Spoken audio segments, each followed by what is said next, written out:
University మంచి భవిష్యత్తు కోసం తెలుగు విద్యార్థులు ఇష్టపడే యూనివర్సిటీ. కాల్ 9059052378 9059052379.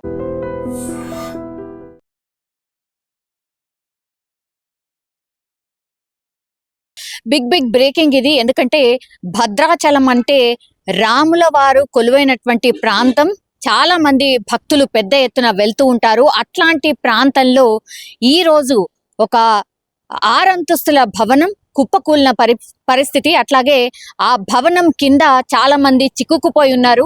నిర్మాణంలో ఉన్నటువంటి ఈ భవనం పూర్తిగా ఒకసారిగా కుప్పకూలిపోవడం. అందులో ఇప్పటి వరకు మనకున్నటువంటి సమాచారం ప్రకారం అయితే ఒక 7 కూలీలు స్పాట్లో చనిపోయినటువంటి పరిస్థితి. అంటే బిల్డింగ్ కింద పూర్తిగా చనిపోయినటువంటి పరిస్థితి అన్నటువంటి ఇన్ఫర్మేషన్. అట్లాగే శిథిలాల కింద ఇంకా కూడా కూలీలు పనిచేస్తున్నారు. ఈ 6 అంతస్తుల బిల్డింగ్ ఎప్పుడైతే కుప్పకూలిపోయిందో చాలా మంది ఆ బిల్డింగ్ కోసం కూలీ పని కోసం వచ్చిన వాళ్ళు చాలా మంది అందులో చిక్కుకున్నట్టు సమాచారం అయితే అందుతోంది. అయితే ఈ 6 అంతస్తుల భవనం అంటే కేవలం పిల్లర్స్ వేస్తూ అట్లా స్లాబ్స్ వేసుకుంటూ వెళ్ళిపోయారు. సో ఒక్కసారిగా 6 అంతస్తుల భవనం కూలడంతో ఇప్పుడు అక్కడ ఉన్నటువంటి వాళ్ళు భయాందోళన చెందుతున్నటువంటి సిచ్యువేషన్ అయితే కనిపిస్తోంది. ఎందుకంటే కేవలం అక్కడ G+2 మాత్రమే పర్మిషన్ ఉంది ఆ బిల్డింగ్ కి.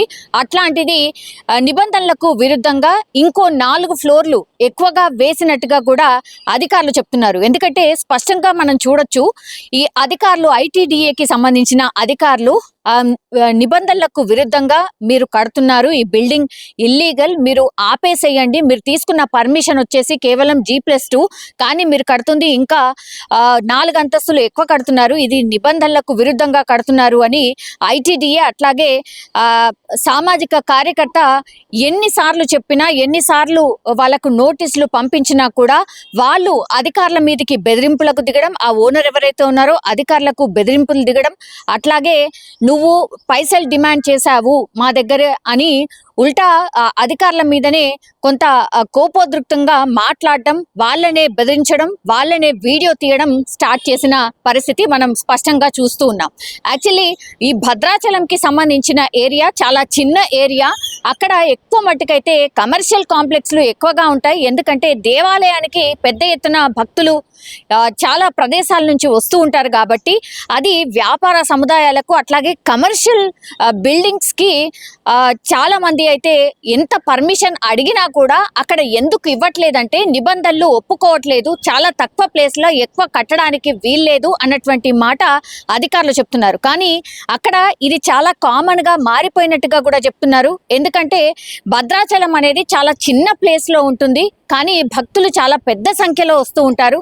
అట్లాగే శ్రీరామనవమికి అయితే చాలా పెద్ద ఎత్తున వస్తూ ఉంటారు కాబట్టి దానికి అనుగుణంగా ఎన్ని నిర్మాణాలు చేపట్టినా భక్తుల అవసరాలు తీరట్లేదు. అందుకని ఈ కమర్షియల్ కాంప్లెక్స్కి పర్మిషన్ ఇవ్వట్లేదు కాబట్టి నిబంధనలకు విరుద్ధంగా ఇట్లా చాలా మంది పర్మిషన్ ఏమో G+1కో 2కో తీసుకుంటారు, కానీ వాళ్ళు కట్టేది మాత్రం ఇంకో 3, 4 అంతస్తులు ఎక్కువగా కడుతున్నారు.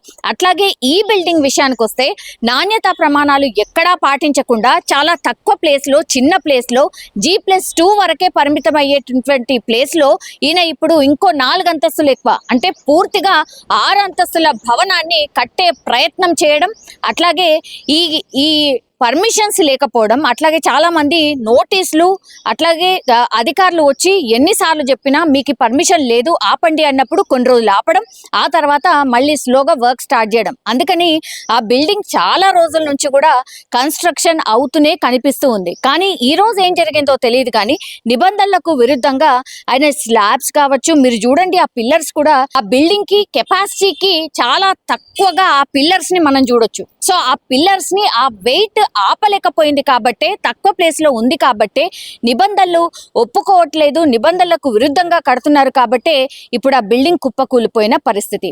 అధికారులు చెప్పినా ఇంకెవరు చెప్పినా కూడా పూర్తిగా ఆ బిల్డింగ్ ని కట్టే ప్రయత్నం చేయడం, ఇప్పుడు 6 నుంచి 7 ప్రాణాలు తీసిన పరిస్థితి అయితే కనిపిస్తోంది. ఇంకా క్షతగాత్రులు కింద ఎంతమంది ఉన్నారు అనేది కూడా తెలియనటువంటి పరిస్థితి. ఇప్పుడు ఒక్కసారిగా ఒకటే చోట ఇట్లా కుప్పకూలిపోయింది, అటు ఇటో సైడ్కి ఒరగలేదు. అండ్ పక్కనే పక్కనే మనకు కనిపిస్తోంది దేవాలయానికి సంబంధించిన స్ట్రక్చర్ మనకు కనిపిస్తోంది. అంటే దేవాలయానికి ఆనుకొని ఈ భవనం కన్స్ట్రక్షన్ చేస్తూ ఉన్నారు. ఆ దేవాలయానికి సంబంధించిన ఈవో ఎన్నిసార్లు చెప్పినా కూడా మీరు ఇట్లా కట్టకండి, ఇది తప్పు అనేటువంటి మాట చెప్పినా ఈవోను కూడా బెదిరించినట్టుగా ఇప్పుడు మనకున్నటువంటి సమాచారం. సో ఒక్కసారిగా ఈ భద్రాచలంలో నిబంధనలకు విరుద్ధంగా ఇట్లా సముదాయాలు వెలుస్తున్నాయి ఆర్ కమర్షియల్ కాంప్లెక్స్లు కట్టుకునే ప్రయత్నం జరుగుతోంది అన్నటువంటి మాట పెద్ద ఎత్తున వినిపించడమే కాదు, ఈరోజు స్పష్టంగా కనిపించడంతో ఇప్పుడు అధికారులు ఏం చర్యలు చేపట్టబోతున్నారు. ఎందుకంటే ఇప్పుడు 7 కూలీలు చనిపోయారంటే మామూలు విషయం కాదు. ఆ కూలీలు ఎవరు, ఎక్కడి నుంచి వచ్చారు అనేది ఒకటి, వాళ్ళకి కంపెన్సేషన్ అసలు ఏమి ఇవ్వబోతున్నారు అనేది కూడా ఇంకోటి. క్షతగాత్రులు మరి ఇంకెంతమంది చిక్కుకుపోయి ఉన్నారు, ఇప్పుడు ఈ రోజు ఈ ఇన్సిడెంట్ జరిగినప్పుడు ఎంతమంది కూలీలు పనిచేస్తున్నారు, ఆ ఓనర్ పరిస్థితి ఏంటి, ఆ ఓనర్ ఎక్కడైనా ఉన్నాడా లేకపోతే అప్స్కాండ్ అయ్యాడా, ఇట్లా అన్ని విషయాల మీద దృష్టి సారించిన పరిస్థితి అయితే కనిపిస్తోంది. ఒక్కసారిగా ఈ బిల్డింగ్ కుప్పకూలడంతో చాలా పెద్ద ఎత్తున శబ్దాలు కూడా వచ్చినట్టు చెప్తున్నారు.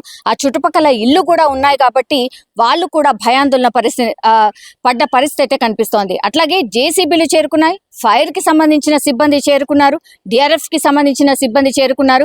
పూర్తిగా వీళ్ళందరూ కూడా రెస్క్యూ ఆపరేషన్ లో పాల్గొంటున్న సిచ్యువేషన్ అయితే కనిపిస్తోంది. బట్ ఇది ఎంత మాత్రము అంటే ఒక రిలాక్సేషన్ కు అయితే ఉండొద్దు. బికాస్ దీని మీద కఠినంగా శిక్ష ఇవ్వాల్సిందే, శిక్ష పడాల్సిందే అన్నటువంటి మాట చెప్తున్నారు. ఎందుకంటే ఇలా అమాయకుల ప్రాణాలు తీయడం ఏంటి, నిబంధనలకు విరుద్ధంగా బిల్డింగ్ కడుతున్నారు అనేది ఆ కూలీలకు తెలియదు. వాళ్ళు పని ఉంది కదా అని కూలీలు వచ్చి పని చేసుకుంటారు. కానీ ఇట్లాంటి సిచ్యువేషన్లో మరి వీళ్ళు ప్రాణాలు కోల్పోయారు అని అంటే మరి వీళ్ళకి బాధ్యులు ఎవరు అనేటువంటిది ఒకటి వినిపిస్తోంది. అండ్ గతంలో కూడా ఒకవేళ అధికారులు ఆయనకు ఆల్రెడీ వార్నింగ్ ఇచ్చారు, నోటీసులు ఇచ్చారు, కట్టద్దు అని చెప్పినప్పటికీ కూడా ఆయన 6 అంతస్తులు వేసే వరకు మరి అధికారులు ఏం చెప్తున్నారు. ఇప్పుడు అధికారుల మీద కూడా ఏమనుకుంటున్నారంటే అందరూ అధికారులు అనగానే వాళ్ళకి ఎంతో కొంత ముట్ట చెప్తారు, ఆ తర్వాత వాళ్ళు కూడా చూసి చూడనట్టు వదిలేస్తున్నారు కాబట్టి ఇట్లాంటి ఇన్సిడెంట్స్ జరుగుతున్నాయి అనేది కూడా మరో వాదన వినిపిస్తోంది. సో ఇప్పుడు ఈ అధికారులు ఎవరైతే ఆల్రెడీ వెళ్ళి నోటీసులు ఇచ్చినా కూడా స్పందించకపోవడం తప్పు ఓనర్ది. ఆ తర్వాత ఈ అధికారులు ఎవరైతే నోటీస్ ఇచ్చినా చూసి చూడనట్టు ఎందుకు వదిలేశారు అనేటువంటిది ఇంకోటి. ఇప్పుడు సామాజిక కార్యకర్త కూడా మనం చూడొచ్చు ఓనర్ తోని వాదిస్తున్న పరిస్థితి అయితే కనిపిస్తోంది. అయినా సరే అతను కూడా అంతే ఇదిగా ఆన్సర్ చెప్తున్నాడు. ఎవరికి చెప్తారో చెప్పుకపో, నువ్వు కూడా నన్ను డబ్బులు అడగలేదా అన్నటువంటి మాట క్లియర్ గా మనకు వినిపిస్తోంది. సో దీన్ని బట్టి ఎవరెవరు ఇందులో ఇన్వాల్వ్ అయి ఉన్నారు, మరి ఈ తప్పిదానికి కారణం ఏంటి అనేది కూడా విచారణ చేస్తున్న సిచ్యువేషన్ అయితే కనిపిస్తోంది. కానీ అత్యంత ఘోరమైనటువంటి సంఘటన అది కూడా భద్రాచలంలో జరగడం అయితే ఇప్పుడు చర్చనీయాంశంగా మారింది. గతంలో కూడా ఐటీడీఏ అధికారులు ఆ బిల్డింగ్ ని ఇన్స్పెక్ట్ చేసిన తర్వాత కూడా ఓనర్ కి స్పష్టంగా ఆదేశాలు జారీ చేశారు. అట్లాగే సంబంధిత అధికారులకు కూడా గ్రౌండ్ లెవెల్లో ఆదేశాలు వెళ్ళాయి.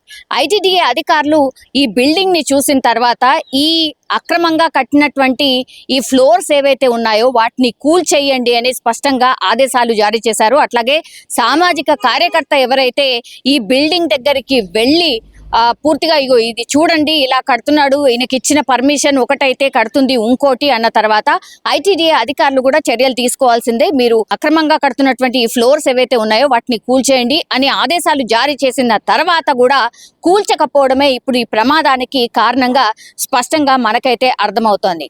ఇప్పుడు ప్రస్తుతానికైతే శిథిలాల కింద చిక్కుకున్న కార్మికులు ఎవరైతే ఉన్నారో, కూలీలు ఎవరైతే ఉన్నారో వాళ్ళని తొలగించే ప్రక్రియ ఒకటి జరుగుతోంది. మొత్తం అందరు కూలీలు కింద ఉండిపోయారా లేదంటే ఏ ఫ్లోర్ లో ఎంతమంది ఉన్నారు అనేది కూడా తెలియనటువంటి పరిస్థితి. కానీ పూర్తిగా ఈ శిథిలాలను తొలగించడానికి కావచ్చు, లేదంటే ఆ జేసీబీల ద్వారా తొలగించినా కూడా మరి ఎన్ని గంటలు పడుతుందో తెలియదు, ఎన్ని రోజులు పడుతుందో తెలియదు. ఎందుకంటే శిథిలాలను తొలగించడం అంత ఆషామాషిగా కనిపించట్లేదు. ఎందుకంటే ఒక్కటే దగ్గర ఇట్లా కుప్పకూలిపోయిన పరిస్థితి. ఒక్కొక్క స్లాబ్ ని కూడా మనం చూడొచ్చు ఎంత పొడవుగా ఉంది, అట్లాగే ఎంత లావుగా ఉందో మనం చూడొచ్చు. వాటిని కట్ చేస్తూ ఈ కింద ఎవరున్నారు చూస్తూ, ఏ ఫ్లోర్ లో ఎవరున్నారు చూస్తూ తీయడం అంటే మామూలు విషయం కాదు. కానీ రెస్క్యూ ఆపరేషన్ ని మాత్రం చాలా సీరియస్ గా తీసుకుంది. అట్లాగే సర్కార్ కూడా పూర్తిగా నివేదిక కోరినట్టుగా కూడా మనకున్నటువంటి ఇన్ఫర్మేషన్. ఒక్కసారిగా ఈ బిల్డింగ్ కొలాప్స్ అయిన ఇన్సిడెంట్ తెలిసిన తర్వాత కూడా ప్రభుత్వానికి సంబంధించిన అధికారులు కూడా ఆరా తీసినట్టుగా మనకున్నటువంటి ఇన్ఫర్మేషన్. బట్ రెస్క్యూ ఆపరేషన్ అయితే ఇప్పుడు త్వరితగతిన కొనసాగుతోంది.